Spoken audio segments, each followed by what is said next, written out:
नमस्कार मित्रों, उड़ान स्टडी राजस्थान यूट्यूब चैनल पर आपका स्वागत है। मित्रों, आज अपन रीट की सिलेबस के अंदर बीमा और बैंक के प्रकार इनके बारे में है वो बात करेंगे। बीमा और बैंक के प्रकार बहुत ही सटीक और परफेक्ट जो एग्जाम के अंदर आता है वो इस कंटेंट है, इसके अंदर मैंने डाला है। बाकी अनावश्यक चीज़ें कोई आपको देखने को नहीं मिलेगी, तो वीडियो को आप एंड तक जरूर देखिएगा। देखो, बीमा का प्राचीन रूप ये आरबीएससी की जो बुक्स है उसके अकॉर्डिंग है तैयार किया गया है।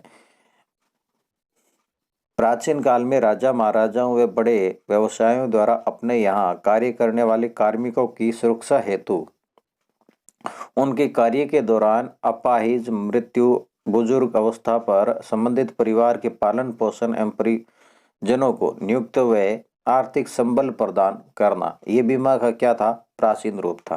तो राजा महाराजा जो होते थे वो अपने पास में जो बंधु का मजदूर रखते थे, उनके जो परिवार था, यदि कोई उस मजदूर की या कार्मिक की किसी कारण है कुछ अपाहिज हो जाता या कुछ मृत्यु हो जाती, किसी वजह से वो कार्य करने के योग्य नहीं रहता, तो वो उनके परिवारजन है उनको है वो सहायता संबल है वो प्रदान करते। बीमा संविदा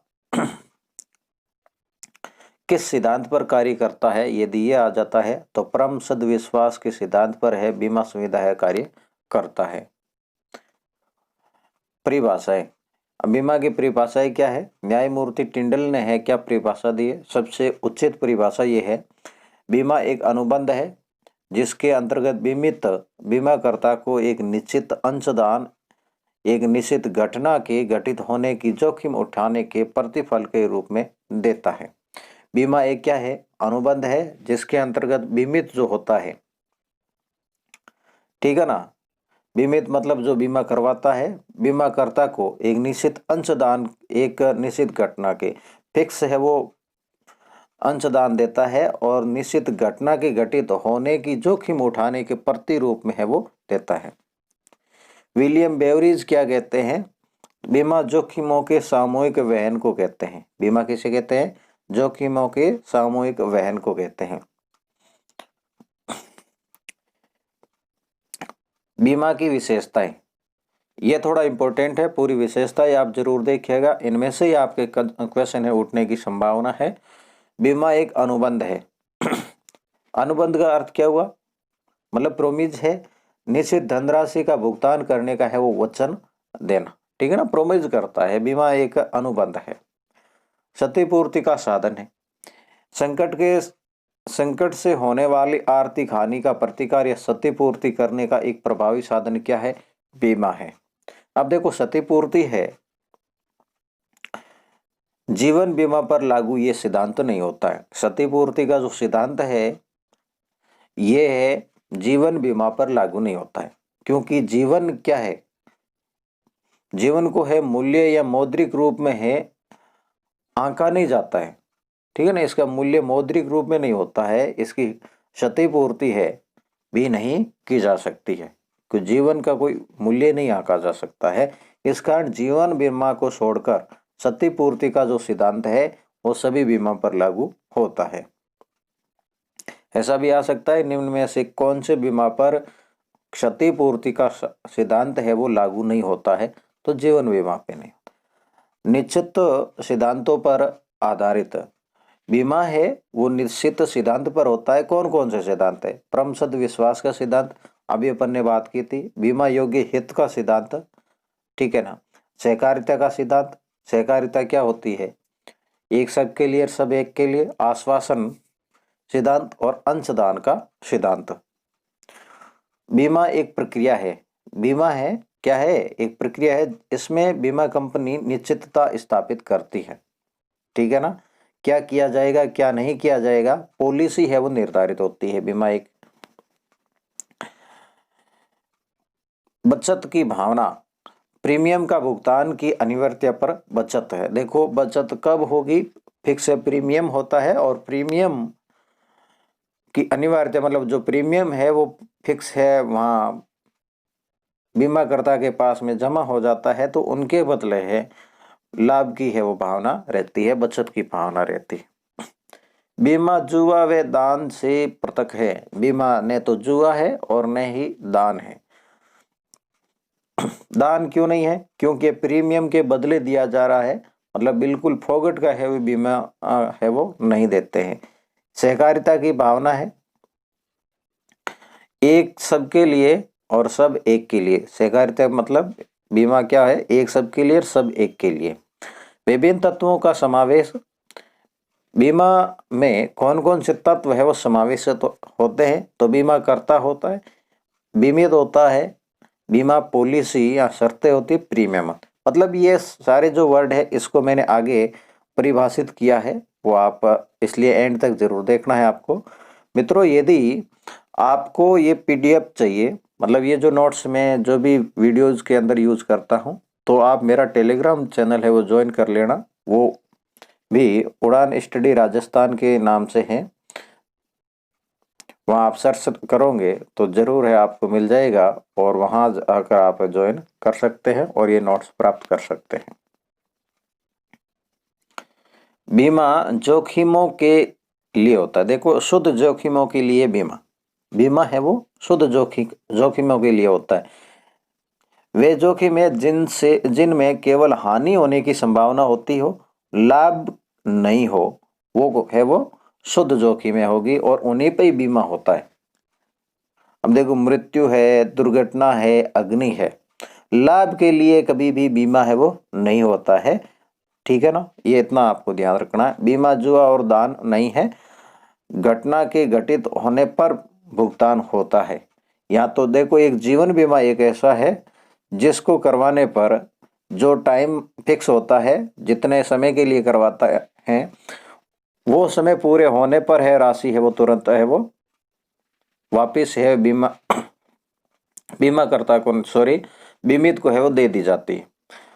और नहीं तो फिर कोई घटना घटित होती है तो जितना बीमा करवाया जाता है उतना है, मृत्यु हो जाती है तो उनके परिवारजनों को, या फिर कोई दुर्घटना होने पर है उन खुद को है वो दिया जाता है। बीमा की उपयोगिता क्या है? बीमा क्यों करवाते हैं? व्यक्तिगत एवं पारिवारिक दृष्टि से भी ये उपयोगी है। कैसे हैं? जोखिमों से आर्थिक सुरक्षा, वचन एवं विनियोग की भावना का विकास, कार्य क्षमता में वृद्धि, भविष्य की आवश्यकताओं का नियोजन, करों में छूट और सामाजिक सुरक्षा की उपलब्धता होने के कारण बीमा है वो करवाया जाता है। व्यवसायिक एवं आर्थिक दृष्टि से भी उपयोगी है। कैसे हैं? तो आर्थिक स्वामित्व मिलता है इसमें, जोखिमों से सुरक्षा दी जाती है, विदेशी व्यापार को प्रोत्साहन मिलता है, पूंजी एवं साख की सुविधा, अनुसंधान एवं नव परिवर्तन को प्रोत्साहन। ये देखो, यदि कोई कार्य करता है तो बीमा करवाने के बाद में है उसे बाकी जोखिम है वो बिल्कुल कम हो जाती है, जोखिम से सुरक्षा हो जाती है। कोई व्यापार करता है तो उसे बाकी कोई नुकसान हो जाएगा तो उनकी है वो उसे टेंशन नहीं रहती है, तो वो एक बेधड़क होके अपने कार्य को प्रगति पर ले जाता है। राष्ट्रीय दृष्टि से भी उपयोगी है। कैसे? कर्मचारी कल्याण में वृद्धि। देखो, बीमा कई प्रकार के होते हैं, आपको पता है, वो भी अपन बात करेंगे आगे।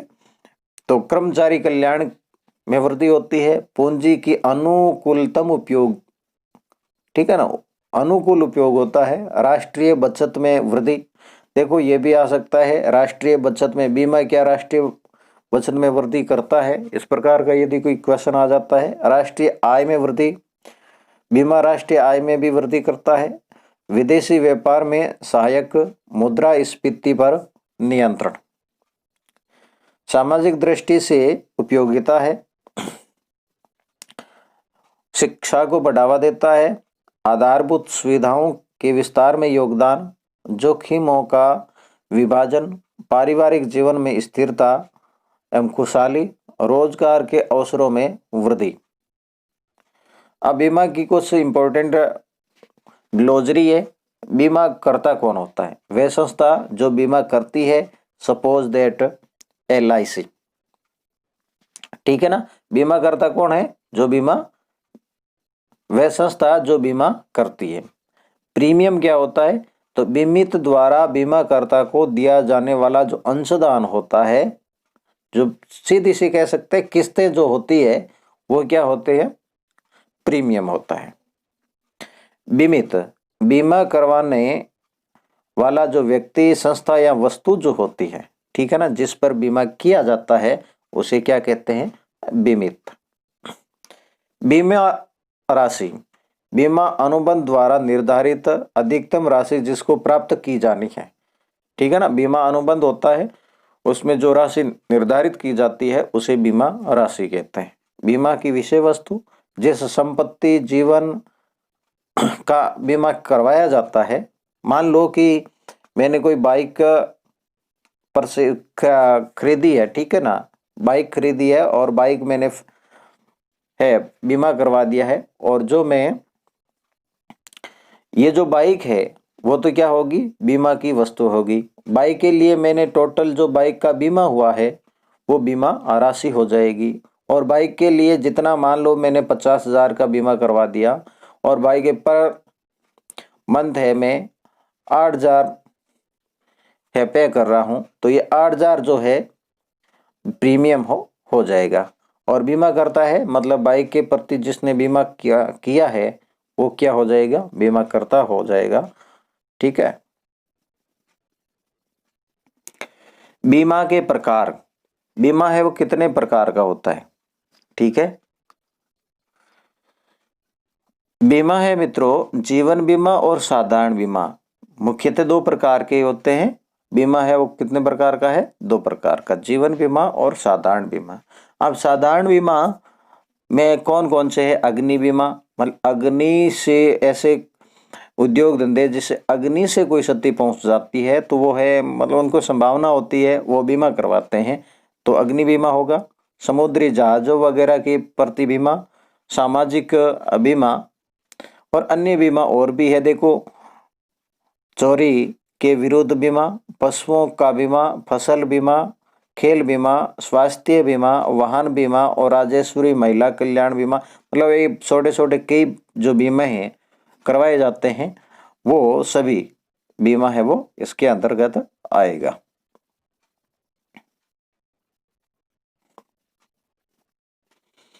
अब मित्रों बात करते हैं बैंक के प्रकार। बैंक है वो कितने प्रकार का होता है उसके बारे में। तो बीमा अपन ने कंप्लीट देख लिया है, अब बैंक के प्रकार देखते हैं। केंद्रीय बैंक, देश के बैंकिंग ढांचे में सर्वोच्च जो संस्था होती है वो कौन होती है? केंद्रीय बैंक होती है। यदि भारत में केंद्रीय बैंक की बात करें तो आरबीआई जो है भारत का एक केंद्रीय बैंक है। आरबीआई के बारे में विस्तृत अपन ने अध्ययन कर लिया है। यदि वो वीडियो आपने नहीं देखा है तो आप जरूर देखें, कंप्लीट वीडियो है और बहुत ही इंटरेस्टिंग वीडियो है, आप जरूर उसको देख लेना। व्यापारिक बैंक, सामान्य बैंकिंग का कार्य करने वाले जो भी बैंक होते हैं वो व्यापारिक बैंक होते हैं। प्रकार कौन से होते हैं? देखो, सार्वजनिक बैंक भी होते हैं और निजी बैंक भी होते हैं। सार्वजनिक बैंक की बात करें तो एसबीआई समूह, देखो एसबीआई है इंडिया का सबसे बड़ा सार्वजनिक बैंक ग्रुप है। समूह सहित 27 व्यापारिक बैंक है भारत के अंदर, ठीक है। सहकारी बैंक, कृषि साख की आवश्यकता को पूरा करने का कार्य करने वाले जो बैंक होते हैं उसे सहकारी बैंक कहते हैं। कोऑपरेटिव बैंक है, ठीक है ना, कृषि साख को किसानों के लिए है वो समर्पित बैंक होते हैं। इसका ढांचा है वो त्रिस्तरीय होता है। या मित्रों मैं आपको फिर से बता दूं, ये क्वेश्चन है 100% आएगा इस सहकारी बैंक में से, और वो भी कौन सा ये बता देता हूं। जिला स्तर पर सहकारी बैंक होता है तो केंद्रीय सहकारी बैंक, राज्य सहकारी बैंक और या जिला सहकारी बैंक, ये ऑप्शन आएंगे। और आप 100% ध्यान रखना, जिला स्तर पर केंद्रीय सहकारी बैंक होता है। कौन सा होता है? केंद्रीय सहकारी बैंक। राज्य स्तर पर राज्य सहकारी बैंक, जिला स्तर पर केंद्रीय सहकारी बैंक और ग्राम स्तर पर प्राथमिक सहकारी कृषि साख समितियां होती है। तो सहकारी बैंक है वो त्रिस्तरीय है। इनके 3 स्तर कौन से हैं? राज्य स्तर, जिला स्तर और ग्राम स्तर है।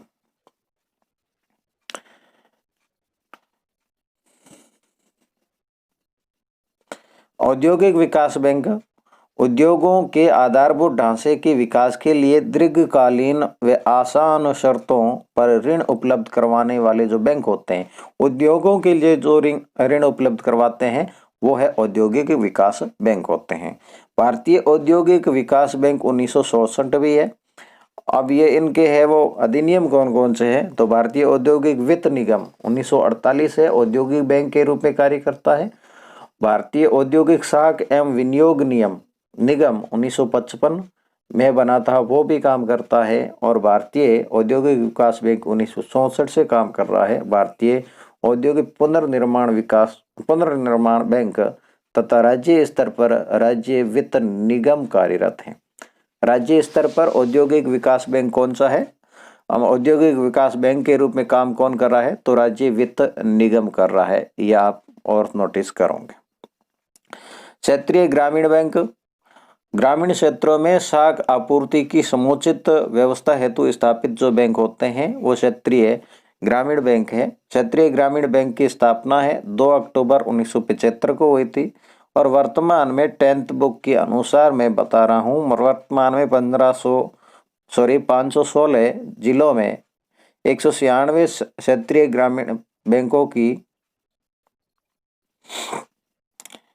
14,000 से अधिक शाखाएं हैं। ठीक है। निर्यात आयात बैंक विदेशी व्यापार को प्रोत्साहन देने के लिए स्थापित जो है वो निर्यात आयात बैंक है। जनवरी 1982 से भारत में है ये कार्यरत है।